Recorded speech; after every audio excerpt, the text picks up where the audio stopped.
Good morning and welcome back to another episode of the Closers Inner Circle podcast, hosted by your partner in Success Radio. I am your host, Denise Griffitts, and together with my co-host, Ben Gay III, we are diving into the world of sales mastery with a gem from the Closers Part 2. Now, these books, Parts 1 and Part 2, are widely known across the globe. Yeah, I said globe, as the sales Bibles. So today on the Closers Inner Circle podcast, we are diving back into a fascinating discussion about the chapter that is called Sales Infiltration in the Closers Part 2. Now, I've told you this before. Ben Gay III is highly regarded as one of the top sales trainers, and his teachings have positively impacted many careers and businesses. In fact, I was talking with a colleague this morning, and we talked about Ben, and we talked about Napoleon Hill, and we talked about write it down. If you don't write it down, you're going to forget it. So the closers part 2, sales infiltration, we started last week, was located on page 257. And Ben is going to tell us where we ended and where we're starting again. But that chapter offers tactical advice that can greatly enhance your sales strategy and your outcomes.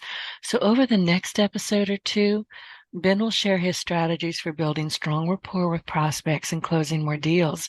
And his practical wisdom will give you a whole new perspective and a competitive edge.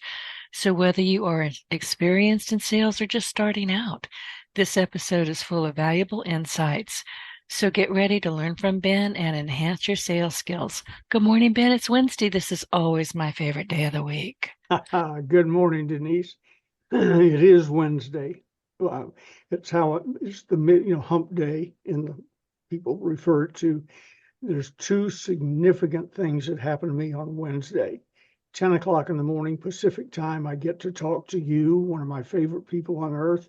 And Wednesday is also the day we take the trash out. So There's once no I cross, correlation. yeah, Anybody listening, there's no correlation. once I cross those two things off my list, I go, all right, now it's hump day.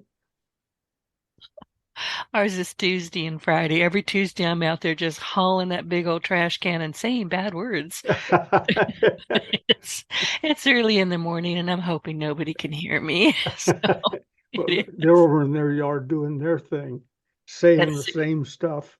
at 6 in the morning. They're not even awake. Yeah. So, what are we covering this week? I know this is a chapter that you and I have talked about a lot. I mean, you've mentioned it multiple times during our discussions, both on and offline. So, I wanted to ask you, what do you think is the most important takeaway or lessons from it? And what did you learn when you were writing it? Because I know you said you just sat down with it and you've told the story, and I'd like for you to repeat it a little bit last week of how you got the title for that, but you just sat down and went with it. Yeah, it was, I forget what that term is called when your mind is just dumping and you're writing, trying to keep up with it. I In was the in my flow. office. You're in the flow. Yeah, yeah. I was in my office writing the closers, part two. I wrote it longhand on legal pads. And so I'm sitting there and there's a knock on the door and I buzzed whoever it was in. I don't know why I had a buzzer and a lock since I buzzed it without knowing who was there. But buzzed whoever it was in, and then came a guy with a tool belt and he said, "Hi, I'm here to work on your filtration system." And I stood up, shook his hand. I said, "I know you're busy, you're under pressure. This is a big building. Find something else you got to do. You just gave me a great idea." And I escorted him, and I'll come find you when you can come back. By saying the word filtration, it reminded me of infiltration. Excuse me, I'm a little scratchy this morning. And what I was trying to do in what was going to be the last chapter of the closers part two was wrap it up and explain what those of us who were super master closers were really doing. Because it's not this, you can learn 10 or 15 things from the stage. If they say this, you say this, and so on, and role playing and all that. And it all helps. It's like chicken soup, it can't hurt. It's like Toastmasters. I'm a big fan of Toastmasters. I've used them as a cover to get into 2 or 3 situations, which I couldn't have gotten into if I didn't claim to be with Toastmasters.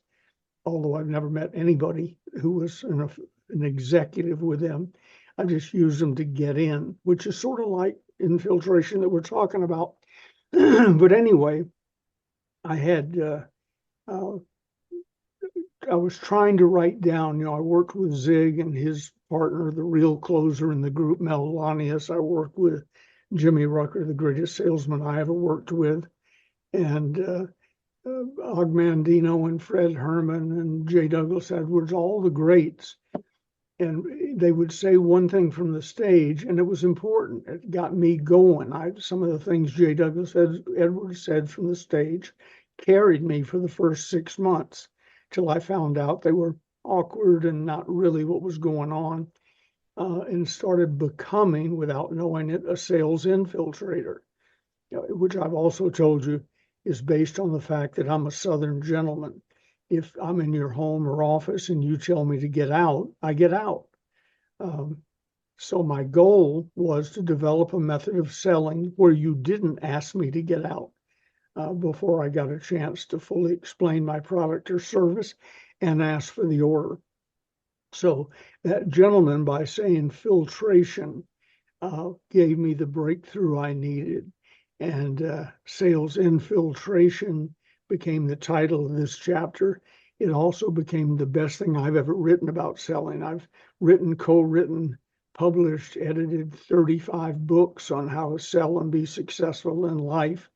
And I can tell you that these 40 some odd pages are the best things I've ever written. I wish I could find the air conditioning guy and thank him profusely for giving. He changed my career and indirectly changed the career of thousands, if not millions of others, whether they ever heard of me or not, or were taught by somebody who I taught or whatever.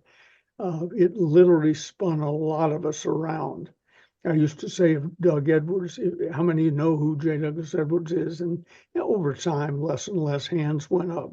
But I used to say also, well, let me tell you, whether you've ever heard of him or not, depending on your age, the person who trained you was trained by J. Douglas Edwards, and or the person that trained them was trained by J. Douglas Edwards. And there were so many touched directly and indirectly by individuals within the sales field, but none of them ever hit on sales infiltration. I don't mean came up with a name. They didn't even think to write down the concept because it's hard. It is really difficult. It's like explaining some deep philosophy that the great minds have thought of for hundreds of years, and then they write it down and you can't understand what they wrote. Parts of the law of success that preceded Think and Grow Rich, Dr. Hill's 2 masterworks, are very difficult to understand. In fact, Think and Grow Rich was written as sort of a condensation of the law of success because people didn't understand the law of success. It was too deep. So with sales infiltration, I tried to take out that thing that the greats among us in selling are really doing. Not what they say they're doing. That's important. Those were the basics.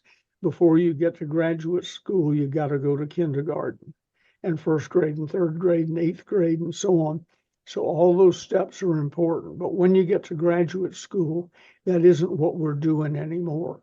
What we're doing, I've told you this before, Jimmy Rucker, the greatest salesman I ever personally worked with, was a horrible sales trainer because he didn't know the term sales infiltration, although he was one. He'd just get up in front of the room the few times I made the mistake of putting up there, and he'd say, well, just watch me and do what I do. And I'm thinking, that's the point, Rucker. What do you do? And I don't know. I'm just Jimmy Rucker. I just smile at people and become their friends and chat with them and so on. I coined a term years ago and added to it recently with Ron Anspach. The term 40 years ago was people like to deal with people they know, like, and trust. And then Ron and I added recently, and with whom they feel safe. Well, that would be a great title or definition of what a sales infiltrator is. People know you, whether it's 5 minutes or 50 years. They like you, whether it's 5 minutes or 50 years. If it's 50 years, there have been some times in the middle where they probably didn't like you, but they got back. Yeah. They got back in the boat later. So I'm not mad at him anymore. Okay, you can Yeah. talk to me now. I have several friends like that. Uh, One dear one who's passed away was the great DJ who introduced the Beatles into the United States on the radio, Oh and my. beat Don Imus and Rush Limbaugh both when all three were local radio personalities in Sacramento. Great guy. But Johnny, he's dead now, so I can talk openly. Johnny was lazy and dishonest. If pressed, if he got in a hot spot, he'd switch gears and become a dishonest person. Great storyteller, a wonderful person, loved being with him. But we finally came to terms. We became the best of friends again after we agreed he was lazy and dishonest and we would never do business together. How did you get him to agree to that? We were out over dinner one night and I said, I'm here reluctantly Yeah. and here's why.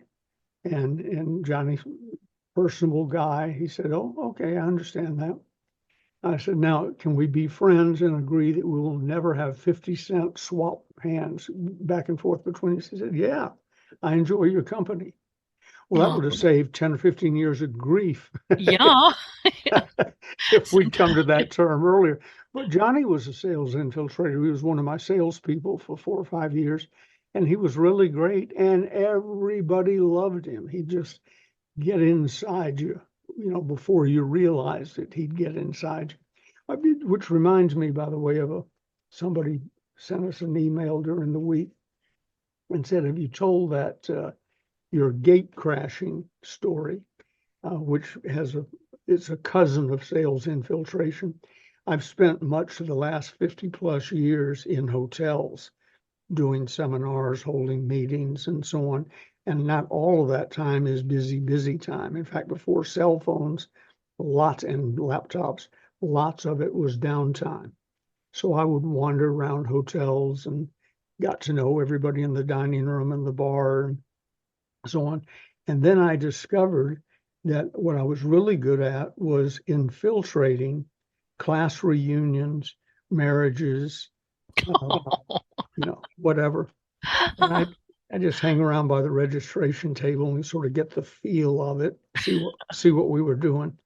And And make sure that they have the kind of cake you like. yeah, yeah.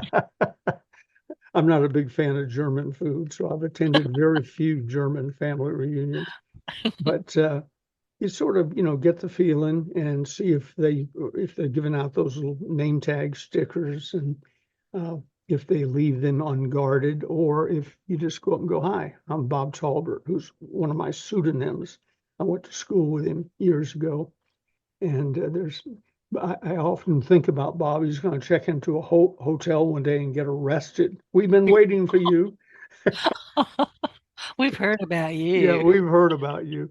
So anyway, I've gotten in many things. And the other thing, once you're in, here's the way to become the winner. They're always trying to take group photographs. Well, the person taking the photograph wishes they were in the photograph. Oh, yeah.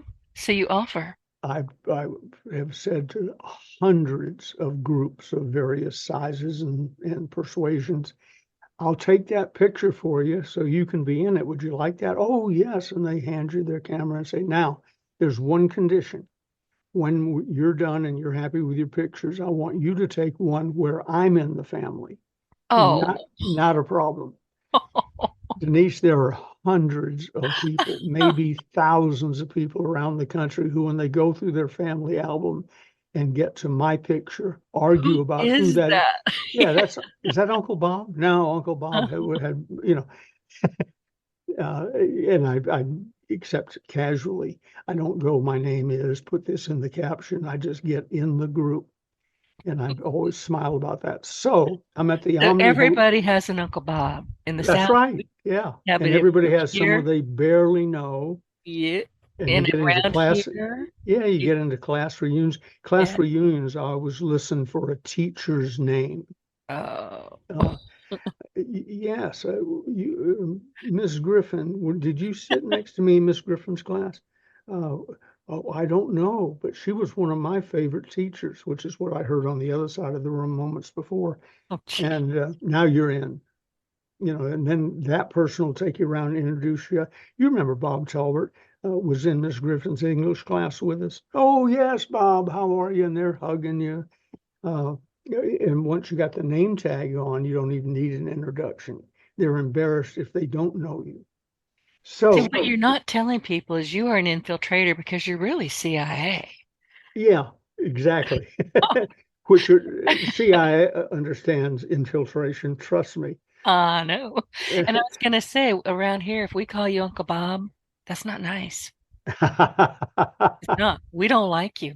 You stink. You drink too much. You're annoying. Go sit down. Get away from me. Yep. So I'm at the Omni Hotel in the French Quarter of New Orleans one day, and I've been there doing seminars for 2 or 3 days and had gotten where I knew most of the people in the lobby, the manager and the head bellhop and so on. And I'm talking to him, and I look over at the big ballroom, and it looks like big ballrooms look like if there were 1,000 people there the night before. They hadn't quite cleaned it up, trash on the floor, streamers hanging down. I said, God, looks like I missed a good one. They said, yeah, it was one of those all class reunions for a local high school. Those are my favorite because everybody is, if they don't know you, they assume you were in a different class. You were a year ahead of them, a year behind them, or whatever. So they're really easy to penetrate. And I said, oh my God, that's my specialty. I wish I'd known. Why didn't you tell me? That's what they said. We didn't know to tell you, but there were signs up in the lobby. And I said, well, I've got to get to being more observant. So I told them the story. Here's what I would have done. I would have been in every group picture, and I would have had the name tag. And they started laughing, and I forget the ladies' names, but they said, oh, you would love so and so. If they come in while you're here, we will introduce you. Somewhere within a block of the Omni, in the French Quarter, there's businesses on the street level, but upstairs, there's people living there. Those are homes. Yeah. Mr. Holmes. Yeah. Yeah. And one of my goals at one time in my life was to have one of those places because it's so neat to be right in the middle of things, but still high enough up to have your privacy. And you can just watch them being idiots. So they said, Mrs. So and so and Mrs. So and so live over there, and pointed about a block away on the second floor. And they're two wealthy old dowagers, and most of their friends have died off. So their social life is here in our ballroom. They come over every Monday morning, and we let them look through the book of who's coming, class Oh, reunion, et cetera, et cetera. oh, And 4 or 5 times a week, they show up, always appropriately dressed, always knowing what they're going to. They dress down for certain things, they dress up for weddings.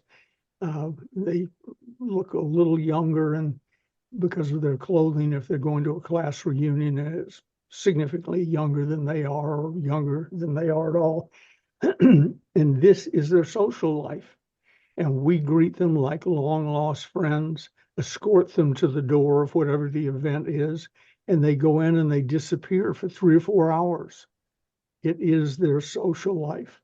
And what they were doing, I don't think I'd written the closers part 2 yet, but what they were doing was infiltrating, sales infiltrating parties to fill in for all the dead people that had gone before them. So it actually has sort of a touching, sweet side to it. it I did it. does. I just did it for fun. Did you have a getaway car? See, I if I was would have been with you, I wouldn't have. I don't like people. I don't like to be around them. So I wouldn't have, but I'd be outside waiting for you to come racing through the door Never with had a to, and mailman brandishing a stick at you. I was always staying in the hotel where it was going on. So my getaway car was the elevator. Oh, there you go. But I never, a couple of people, I remember one lady was a teacher, and I overheard her name, and then I was talking about, I was in Mrs. Wicky's class and so on. And later in the evening, Mrs. Wicky came up to me and said, "Hi, I understand you were in my class and have been saying very nice things about me." And I said, "Oh, yes, yes. I doubt that you remember me." And she said, "No, I don't. And I remember all of my students, but you're doing this very well." That's the only time I've been flat You're out busted. caught. Yeah. But you know what I'm, and this, I mean, these are wonderful stories and I haven't heard them before. I'm so glad you're sharing them. But what I'm taking away from this conversation, Ben, is that as a salesperson, as a sales infiltrator, as a podcaster, whatever it is that we're doing, we have to be intensely curious Hmm. about life and the people around us and, how people react and how they behave and, how you can be of assistance or how you can say, I don't like you. I'm leaving now, which is never a problem with me. Trust me. But No, you're very good at yeah, that. all you're going to see of me is ass and elbows. I'm gone. Excuse the language. When I've had enough, I don't stick around. But salespeople, I think if you're doing it properly, if you're doing it right, you're curious because you really do want to know how can you help the person that you're selling to or Yep. you're having a conversation. I mean, it's not about what's in it for me. Am I going to hit my sales mark this month? What, blah, blah, blah, blah, blah. You've said it many times. You have to sell a product that you believe in, that is reasonably priced, and you can stand behind it. But you also have to have that curiosity. Hmm. And be talking to someone who's qualified to buy it Mhm. without a whole lot of hassle. Right. Properly inspired, just about anybody can raise just about any amount of money, for instance. But sometimes what it takes to get them properly inspired really isn't worth it.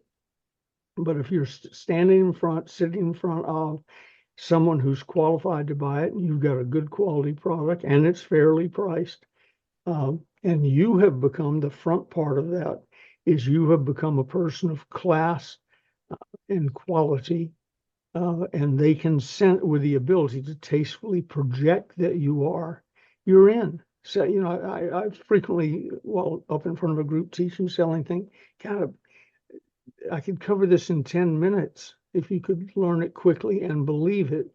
But people get off on the side roads. And then but I first have got to learn this, and then got to learn this. And if they lean forward, I lean forward. And if they wear purple clothing, I got to wear purple. I mean, just goofy stuff. I've taught some things because I was taught them that I'm embarrassed of. The famous pen drop. We used to, write up the deal, and it would be on top of a legal pad for bracing, and then hold it up with a pen at the top of the pad, a ballpoint pen, and as you hold it up to them, face out towards them, you let go of the pen, and it drops in their lap. And J.W. said, would you say, and they pick it up and they bought. Well, not really, I but wouldn't think. that's called the famous pen drop close. I taught that. I'm embarrassed to tell you, I taught that. I even used it, and probably a few times it landed in their lap and they pick it up and bought, because they would have bought if I hadn't dropped it in their lap. Right. Right. But some of the things taught only tend to complicate things. They don't clear things up. They make simple things difficult. If you're one of those people who can easily make friends, and if you're not, get to work on it, because anybody can do it. But some people are more natural at it, or they've been at it longer. You find someone who can naturally make friends. Jimmy Rucker was one, and give him or her a good quality product or service that's reasonably priced and put them in front of people, they sell. They have a high closing rate because they didn't complicate it. Sometimes they didn't simplify it. They weren't trained enough to complicate it.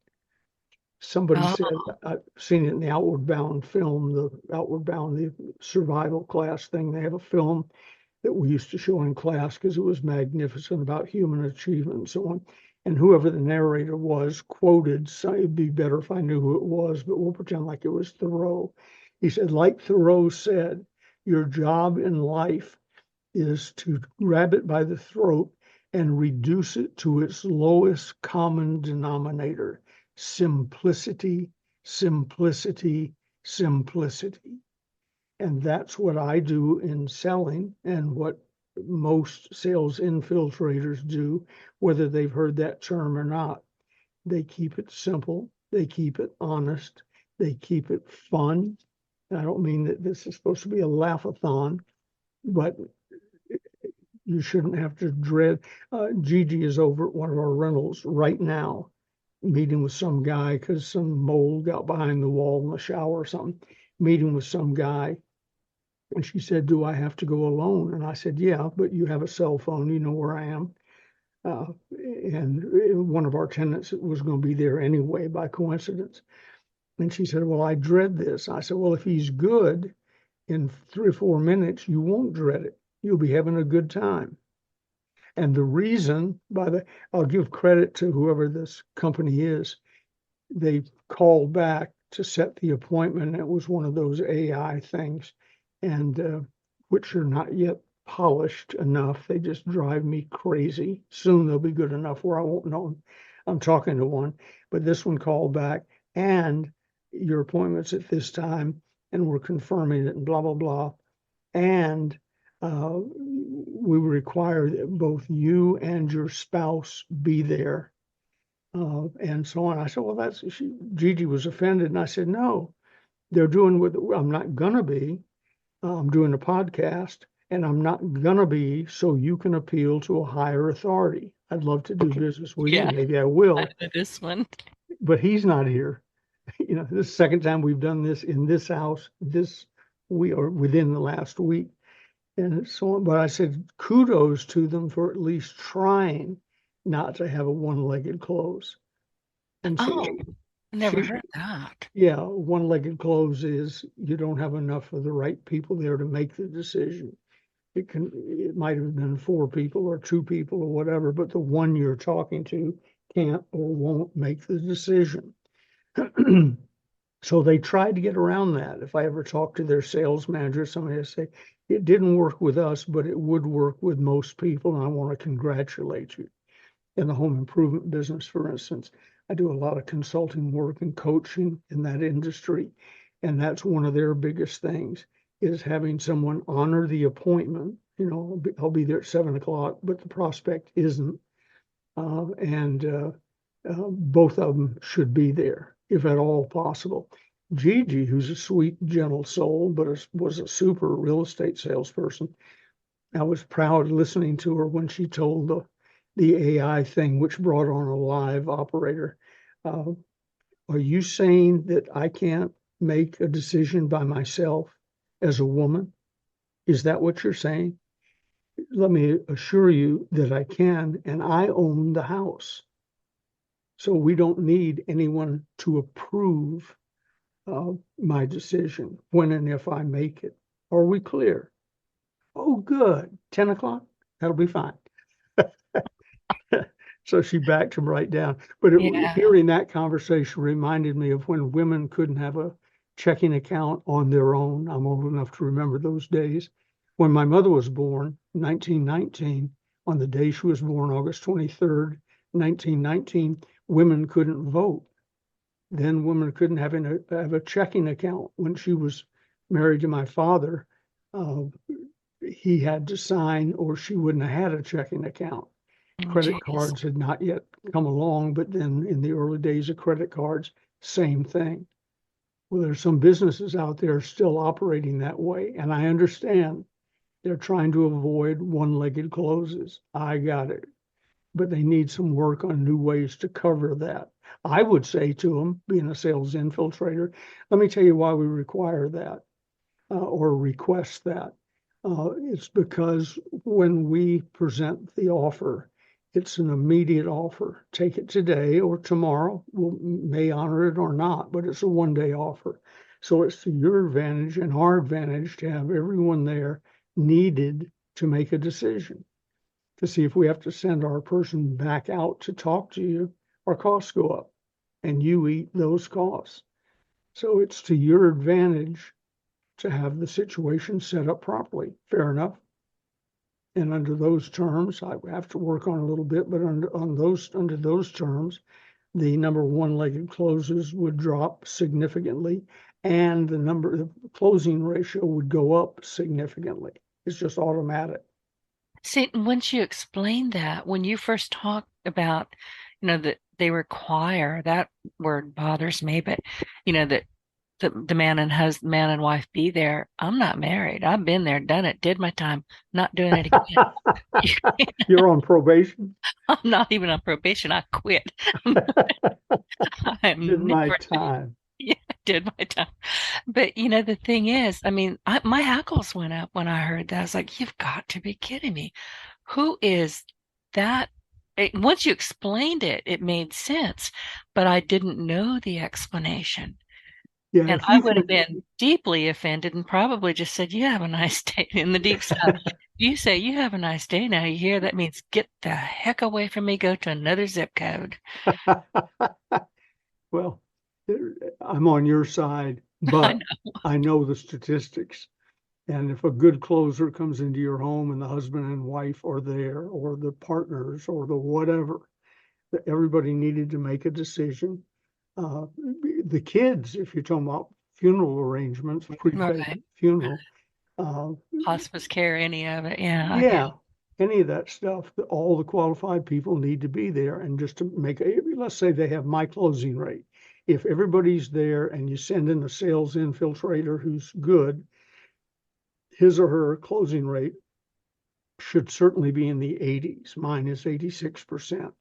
Remove one of the decision makers and the closing ratio first time call goes down to about 10% because oh, they do accidentally what I did today and last week with Gigi while getting this project done in the rental unit.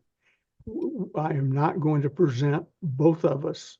And on top of that, although I usually make the decisions, Gigi does own the house in question. It's only in her name. So there's nobody else to talk to. And she explained it and they backed right off.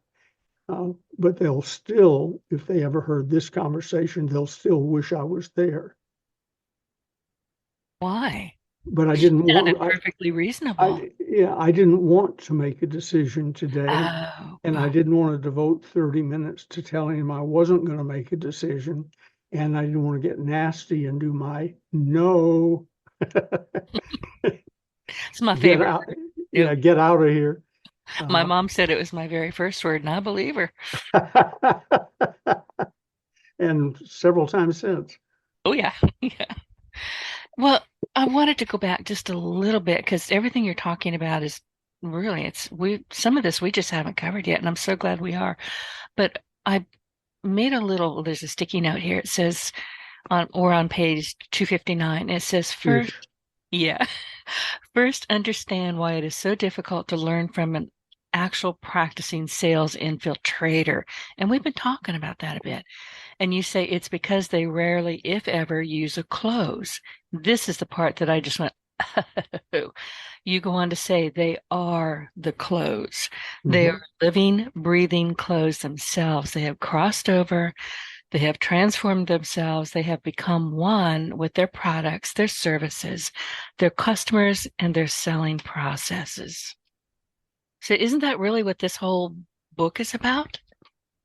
Yeah, but now we're getting specific about it. So people go, oh, I see what he means. Right, But right. yeah, sell yourself first. And here's how you sell yourself. Set the table before you have a big Thanksgiving dinner, before anybody gets there, you set the table. In selling, you set the table, the rules, the regulations, what you will share with them and what you won't share with them or whatever, and you get them to agree to it. If you watch me sell, you'll hear fair enough frequently. I sort of do that as a bookmark at the end of every point that I want to seal up. I won't have to go back and reopen something. I rarely call somebody back after they've bought for a few, it depends on the item, of course, but for a few days, because they're still in the thinking process. They're going through buyer's remorse and all. And if I could run my business and get away with it, I wouldn't even answer the phone for 2, 3, 4 days after I made a big sale. I don't want them to have an opportunity to think it over and so on. I want them to mull that by themselves. We covered everything. At the end, if the objections have quit coming and they've bought, I still say, before we part company today, we're going to see a lot of each other over the coming years, but before we part company today, is there anything gnawing at you, anything you wish you'd ask, anything that after I get out in the car, you'll think, oh, I wish I'd asked him that or whatever, anything. And if I get a no to that, we're done. Right. And but most people don't have the courage to close. They don't have the techniques to close. They don't understand sales infiltration, and they don't have the courage to do that. One, because it sort of sounds a little blunt, that bothers them. And two, they don't want to hear no. They don't want to hear somebody say, "Oh, well, now that you mention it, there is this that's really bothering me." Well, when do you want to hear that? Now, while you're still with them? Or 2 days later, after they've had 2 days to solidify their thinking and they really don't want to do it anymore? Right. Solve it now. Solve it now. Take it on Right. head up. As I tell people all the time, I can take a yes, I can take a no, but I'll go bankrupt on maybes and I got to think it over. So tell me now. And before we go on further, let me double back to page 258. What does infiltrate mean? In case you weren't on the last call, you need a refresher. In the dictionary, it says to cause, as a liquid, to permeate something by penetrating its pores, to pass through or into a substance by filtering or permeating, to pass troops singly or in small groups through gaps in the enemy lines, to enter and become established in gradually and unobtrusively for subversive purposes. Easy for you to say. Anyway, that's a direct quote from the dictionary. I would argue with the subversive purposes because sales Yeah. infiltration is sales infiltration. It doesn't make any difference what your motive is. A gun is a gun. You can use it to protect your family or to murder an innocent person. That's up to you. Charlie Manson favorite book was How to Win Friends and Influence People. Said it was his Bible. Well, it saved the lives and created successful careers for millions of people. Charlie Manson used it to build a cult. But it's the same book. And infiltration, to infiltrate something, is the same meaning, although it could be used for negative purposes. But you got to understand what it is, what you're trying to accomplish. When I'm working with somebody, especially in the early minutes, days, whatever, I try and keep in the front of my mind, you're becoming part of them. You're becoming part of their family. You're in with them. I've been to class reunions where I forgot I wasn't a member of the class. I was having such a good time. I infiltrated myself I'm never going to into. let you live this down ever, ever. You're warned. Go to the Omni Hotel in the French Quarter, New Orleans, and ask the guy at the front door, "Has Ben Gay been here recently?" He'll probably say, "Not under that name." I have a friend that lives over there. I'm going to send him. Say, what can you find out about this guy? The ladies may be gone now. That's Oh, been a few years probably. ago since that happened. But I just love that. Isn't that something to live in the French Quarter and within sight of your homes is your resident recreational area, and they provide a whole new group of 200 or 300 people every night. And you wander Yeah. across the street and you're part of them. I thought that I've told Judy, And the staff loved them and took care of them. So absolutely. they They made were, their own community. they were part of the fraud. I didn't say that. You did. I said community. But they do. So anyway, it's not pat closes. I use one close almost all the time. Near the end, after you've done everything else in the book and you've done it right and you present it honestly and so on, I'm trying to get myself into a position where I can honestly say and expect a positive response. Mr. Zawicki, based on what you've told me, or the only option there is based on what we've discussed. Other than that, it's always the same. Here's what I suggest we do. Emphasis on we, because I'm now part of that team. They've forgotten. I've had people come into group presentations, 12 people around the conference table, and heard the murmuring of who is that and when did he join us? Because after they've heard me talking for a while, I'm talking as if I'm a member of the company or the organization or the charity or the whatever. And so it's based on what we've discussed. Here's what I suggest we do. And that's where the 86% closing ratio comes from. Now, granted, it takes 30, 40 minutes, depends on the situation. Sometimes it's instant, but usually it takes a while to get in position to have the right to say that and expect a positive response. So that's the thing to keep in front of your mind at all times. When I'm not selling a widget, I'm selling me, and I'm getting in position to have the right to, speaking as a member of the company, the team, the family, to have the right to ask that they make a positive decision. 86% closing rate. I learned a long time ago that the only thing I ever needed to sell was me. Yep. And then anything that came from that was because I believe in the product or I believe in my service or I genuinely feel like I can move you forward. If I also genuinely feel like I am not your person and I really shouldn't be working on your project, I will tell you and I will try to find you somebody who is better suited. Right. And that may be nobody. Could be. Yeah, it could be. But my point is, well, somebody's got to get the sale. Not necessarily. Um, Oh, you could guide them, send them down the path to, if I were you, here's where I would go. A young friend of ours, we were in a restaurant the other day and I was sitting where I could see the men's room. And I've known this kid 30 years, a bit, almost 25 years.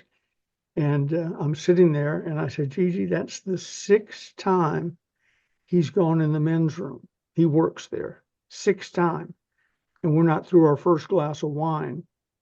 So the next time I saw him socially, I said, let me ask you something. And I told him, I said, at the risk of sounding anal and weird, when I lost track and quit counting, you'd been to the bathroom six times. I was there another hour or so after that, and I never went once. What are you doing in the bathroom? He said, hmm. oh, don't you know? And I said, no. He said, I have irritable bowel syndrome. Oh, And I said, oh, I'm sorry, that doesn't sound good, but I don't know the details of it. And it's the sudden urge, either it can be one way, constipation, or the sudden urge and almost lack of control to hold back both urine and poo poo. And I said, what is there anything you do about that? And he said, well, I'm not on a good medical program, so I really don't know, but I've had it most of my life. And most of my life that I'm aware of, I guess when he was little, it was normal to go to the bathroom all the time. And I said, well, have you Googled it and looked it up and found things? He said, no, I probably ought to do that. Oh, Dr. Google can be your friend, but sometimes not. yeah, but I spent about a half an hour on it last night, and I didn't come up with the instant cure, but I found out what he should do. I And think a lot of it's dietary, isn't it? beg your pardon? Isn't a big part of it dietary? Change your diet? That's one of the things you can do if you Uh, self, work on yourself, increase fiber, watch where there's a list of things, eat this, don't eat that, and so on.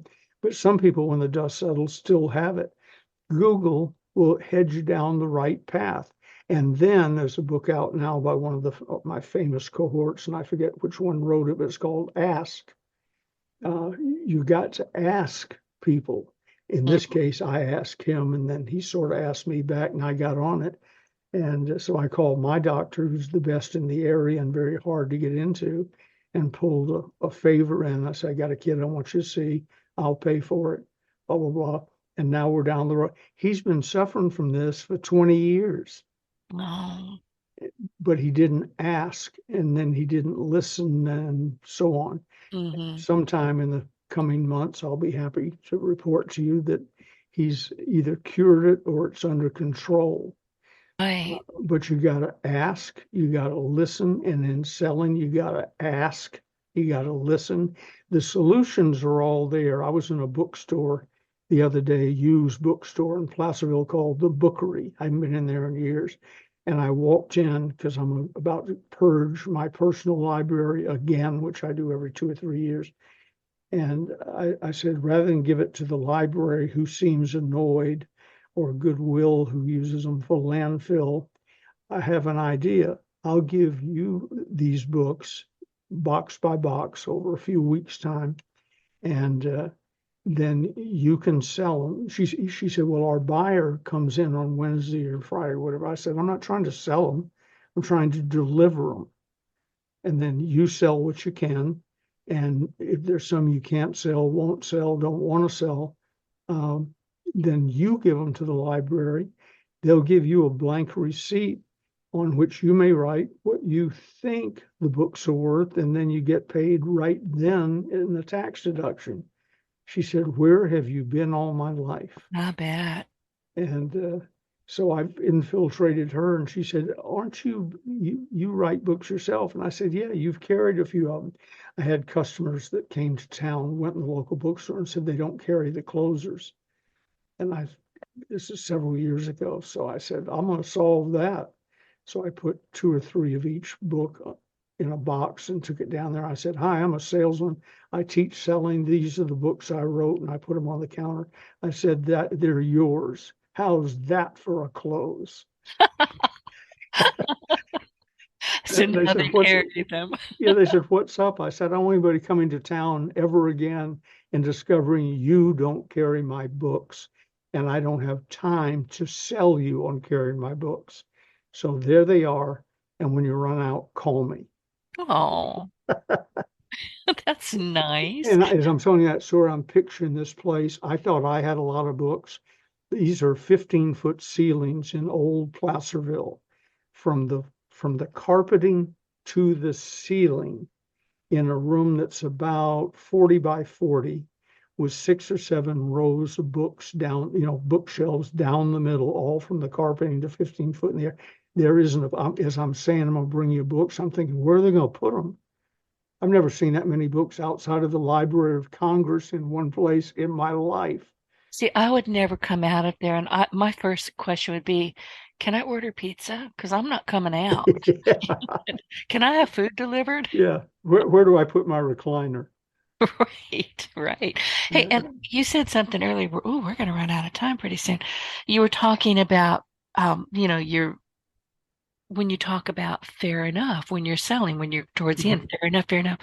I have a bone to pick with you. When you sold me on writing the closers part four, or ordered me to write the I was closers going to part say, four, I didn't you sell did you. I told you to write it. you did, but you didn't say fair enough, and I'm hurt. So, all this sales training, and you didn't even use it on me. Am I that Well, the easy? reason no, you're too smart and too beautiful to Oh, there use you go. cheap tricks on you. Fair, Oh, fair enough. I'm You fall for laughing that? with you. No, I didn't buy a bit of the smart pot I bought. And Okay, tell our listeners how that book's coming along. The Closers, part 4 on podcasting. How to it is. tell them about it. It's coming along beautifully. When I first started writing this book, I did a lot of mumbling under my breath, going, "Oh geez, oh geez, oh geez, what have I agreed to? Oh geez, oh geez, oh geez." And finally, about a month ago, I really got in the groove of it, and I'm waking up at 4:30 in the morning without fail. My brain just says, "Go." I jump. Well, first of all, I dump the cat off of my bladder. That's the first Yeah. thing. And I head for my office and I start writing. And I was talking with you earlier before we jumped on, and with David Brown, our friend David Brown, the business plan answer man. And I said, listen, I'm writing these things. It's like my brain is just going zip, zip, zip. I'm making notes to myself. I'm waking up in the middle of the night and I'm sending myself an email. Normally my phone is nowhere near me, but right now it has to be because that's the only way I can keep track. I can either write it down or I can send myself a note with a link and then I can go back to sleep, maybe kind of, sort of. But I'm excited. It's coming along. In my first chapter, it's really going to be how it all started. And you are in it. You know, there's several people that I'm referencing because I didn't do this on my own. Not even. Yeah. We Uh, never do the good stuff. No, no. So, I'm excited. So I've got several documents to send to you, and I've been kind of holding them back a bit because I want them to make sense for the next one. Instead of just sending you a random chapter here, a random chapter there. I'm not going to send the whole manuscript, but I'm getting close. Good. And put them in order. Yeah. Oh, yeah. Yeah, Yeah. yeah, yeah. You Yeah. can, you might move something around late. When I write a book, let's say it has 20 chapters in it, what I really write is 20 different books. And You that's what can't, I'm doing. yeah. And I was telling this to you, and I told this to you, and I told this to David this morning. Listen, I've read, Closers 1, 2, I've read 3. I have not read 5 yet, and I really do need to. But as I mentioned to you, the closers to me are just sales Bibles.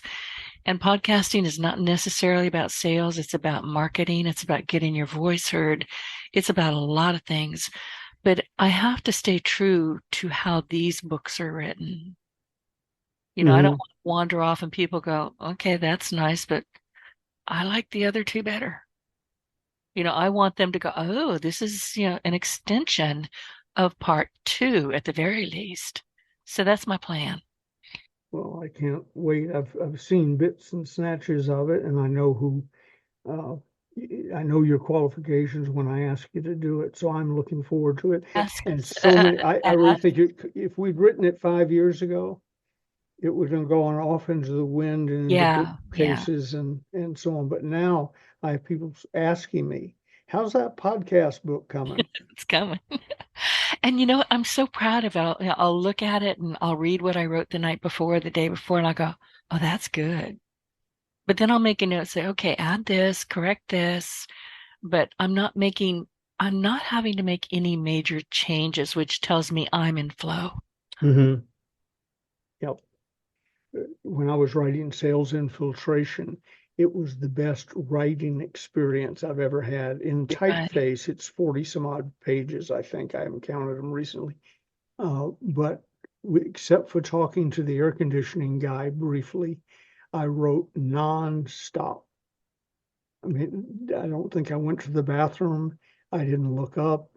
Uh, I had plenty of notepads on my desk, and it wouldn't stop coming. I thought this is a great feeling, and I don't often experience that. Writing, as you know, is hard work sometimes, but writing that chapter wasn't hard at all. It was like somebody had finally pulled the cork out of the bottle, and out it came. Exactly. That's what's happening with me. And as you know, I've talked about writing a book about podcasting for 7 years, as it turns out. I looked at my file folder and there's some good stuff in there. Is it pertinent anymore? Is it current, no, but still some, good things I can go, Sure, maybe there's use some it, maybe twist not. this, twist that. Right. But I was not in flow and I didn't have any confidence at all that it was going to go anywhere. So I just didn't finish it. I had a lot of epic blank pages, though. I mean, they were epic. You could use crayons on them, stickies, whatever you wanted to do with them, but it just wasn't the time. Well, I think you lucked out there because now it's a really hot topic. It is. When you started in podcasting, you were one of a few. Now there are thousands of podcasts, most of them low quality and run by people who don't know what they're doing, and you'll help solve that. But Mhm. there are thousands of them. Therefore, there is a market for how to. I saw an email this morning about, I forget, by somebody we both know. I forget who it is right now, but how to do a podcast. And I thought, you don't know, and wait till Denise's book comes out, and how to do this and how to do this. And the fourth or fifth one was how to be a good podcast guest. Make sure you have some of that in yours if you don't Oh, already. yeah. Yeah, I do. Yeah. There's more than a component to being a host. You also have to be able to listen.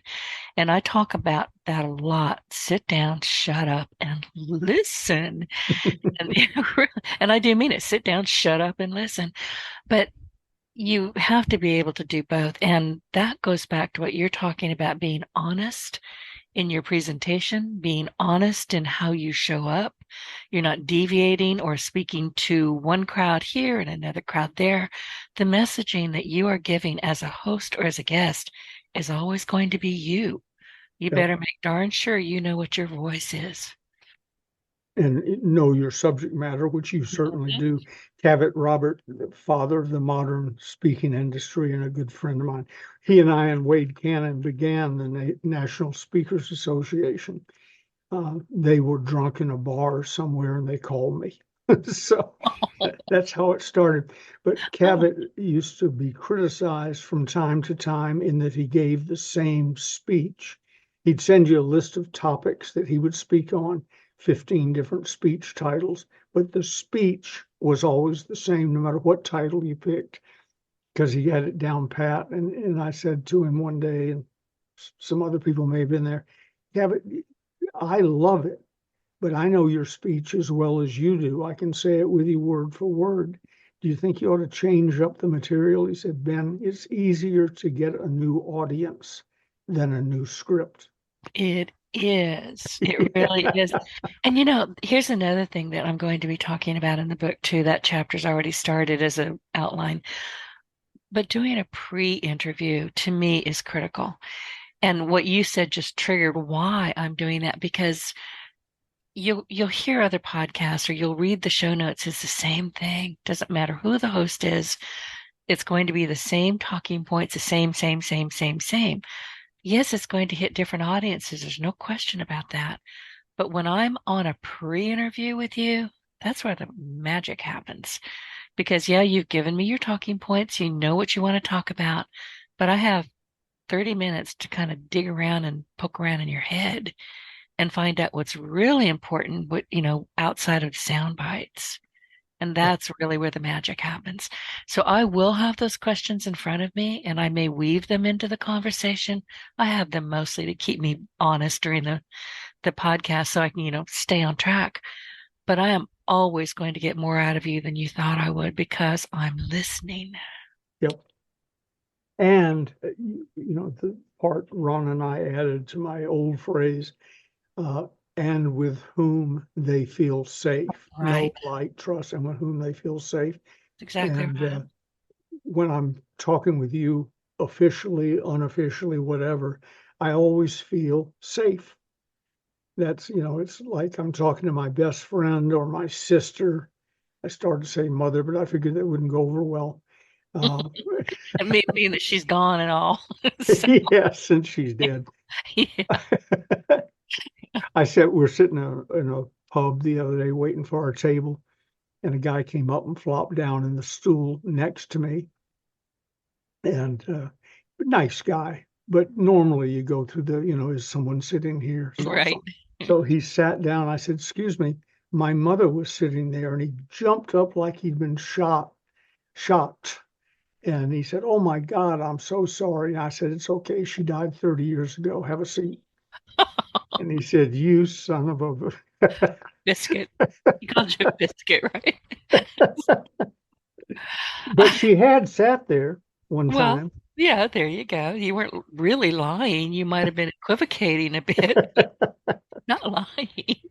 Well, listen, what are we going to talk about next week? I know we're going to be in the same chapter, and I wanted to go on that page 259-ish. At the bottom of that page, there's the very last part of that page. I wanted to cover that, and I'm not going to say what it is. We'll Okay, cover it next time. we'll do it.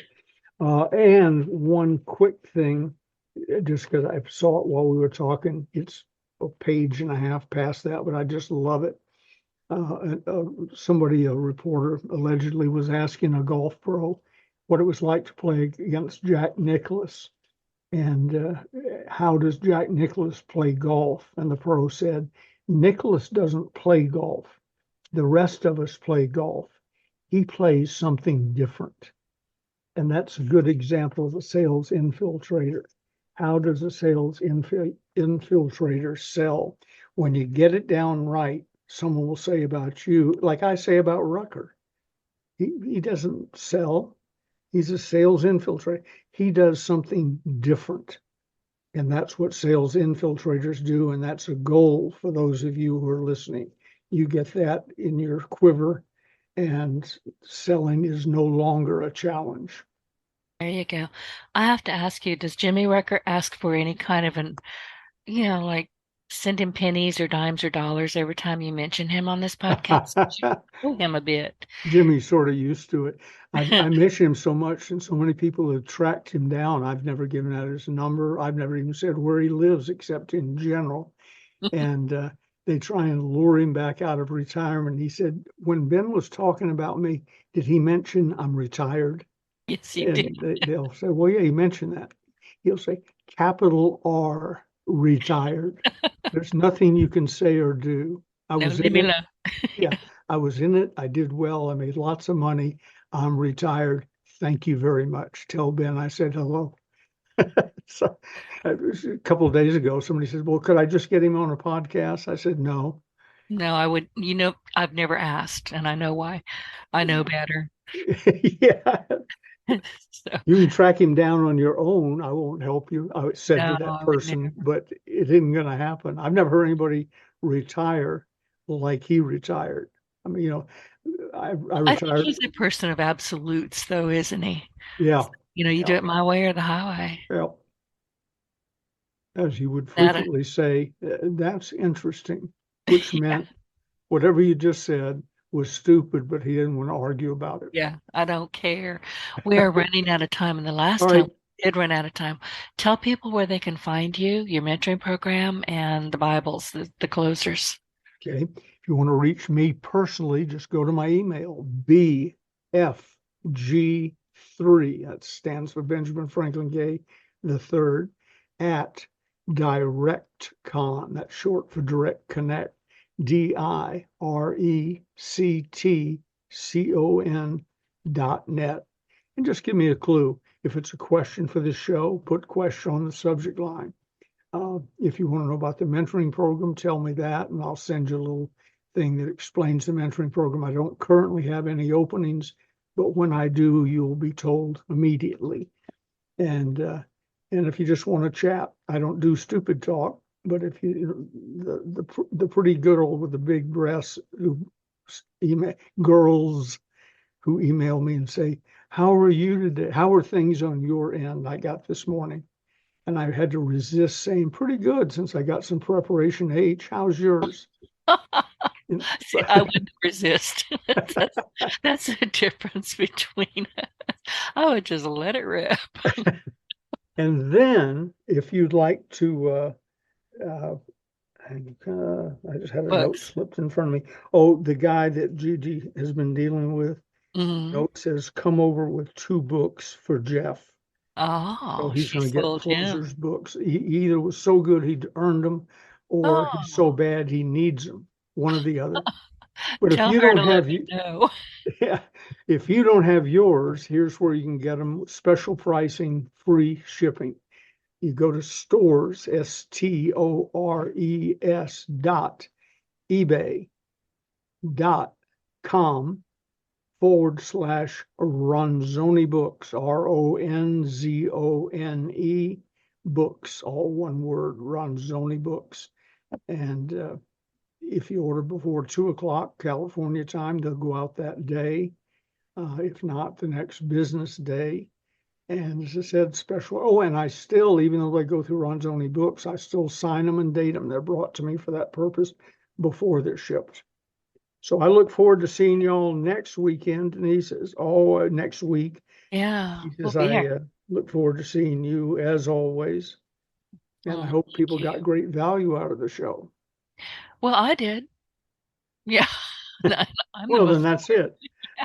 I'm the most important one in the room right now. That's right. Well, listen, everybody, thank you for joining us, and be sure to find us on yourpartnerandsuccessradio.com or Apple. You can find us anywhere. Just look for our names and or the Closers Inner Circle podcast.